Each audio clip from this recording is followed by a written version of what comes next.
Olá a todos. Nesta sessão vamos explorar a utilização de fontes no CSS. Vamos começar por definir para o H1 e vamos abrir. Vamos começar por digitar o fonte e temos o font family. O font family permite definir qual é, no fundo, a cadeia de fontes que podemos utilizar. Reparem que existem um conjunto de opções já pré-definidas que têm normalmente várias ou mais do que uma fonte especificada. O que é que isto significa?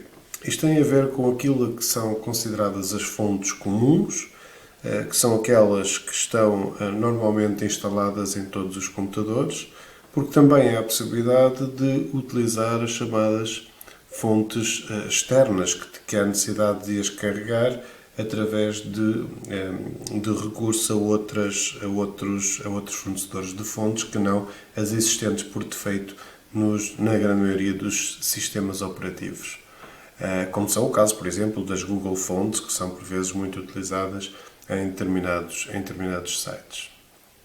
Ora, o primeiro conceito que é aqui necessário ver é que, por exemplo, neste caso, que temos Arial Helvética, significa que ele vai definir como fonte o Arial e caso a existência desta combinação de cores, de fontes, é que caso a primeira fonte não exista no computador, ele vai utilizar a segunda e assim sucessivamente. Reparem que há aqui um outro conceito, é que temos algumas fontes que têm a designação de serif e outras sans serif. Significa que são fontes serifadas ou sem serem serifadas. O que é esta situação das fontes serifadas? Aqui é um exemplo que explica claramente.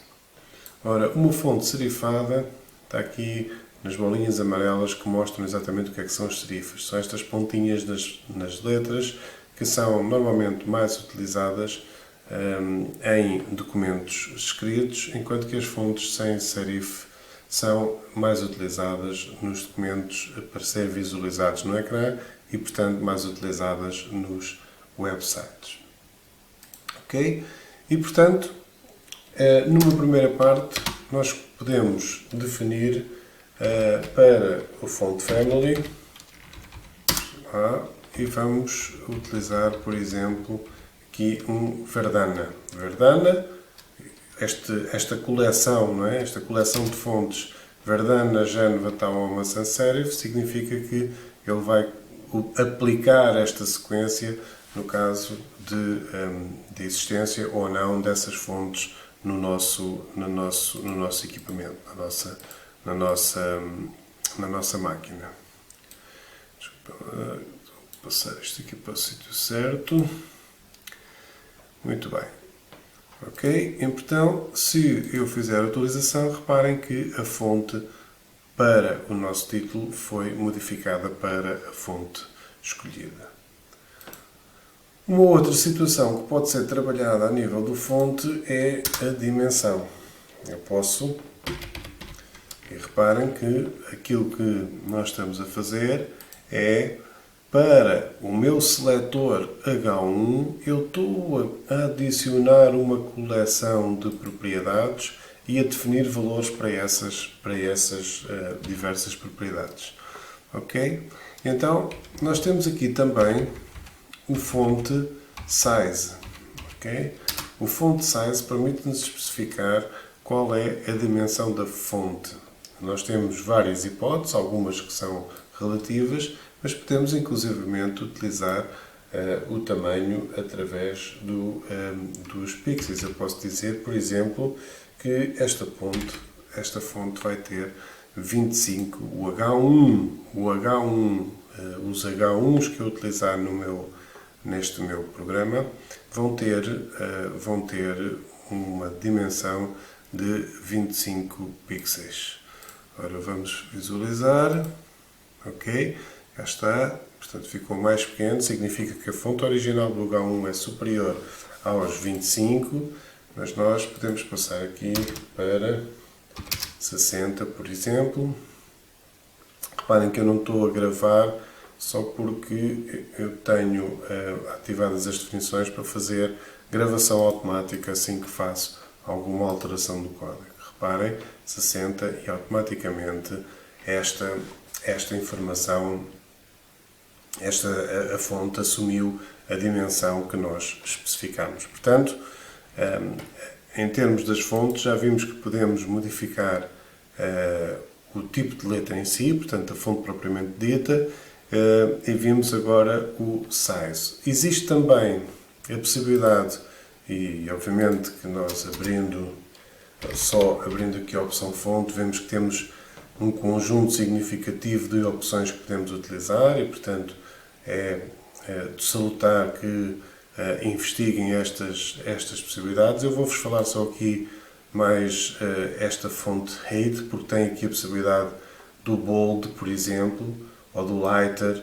Portanto, tem aqui a possibilidade de um conjunto de hipóteses que depois podem explorar o que é o significado delas, mas podemos colocar o bold, por exemplo, e, portanto, é um efeito que é aplicado na própria fonte e podemos também, e desde já visualizar, okay? Aqui não produz grande efeito, uma vez que nós estamos a aplicar no título, e o título por si só já é bold pela definição standard do próprio H1, ok? Portanto, aí não temos visto, mas se aplicarmos, vamos removê-lo daqui, vamos aplicá-lo no P. Vamos remover também aqui o background para ser mais visível neste caso. Ok, vamos verificar, certo? Portanto, que esta fonte está mais carregada do que estava originalmente. Finalmente, e vamos aqui ao HTML fazer só aqui, criar aqui um segundo parágrafo com Loren 500, ok, só para ficarmos aqui com um parágrafo maior. Cá está, portanto, o parágrafo maior. Vamos ver que associado às fontes também temos a possibilidade de definir, neste caso vou utilizar essa definição para o meu parágrafo, mas tenho a possibilidade de definir um line height, ou seja, a altura da linha, e pode ser definido em diversas medidas, também em pixels, por aí fora, mas vamos aproveitar a ocasião para vos dizer que podemos utilizar, por exemplo, a medida 1.6 EM.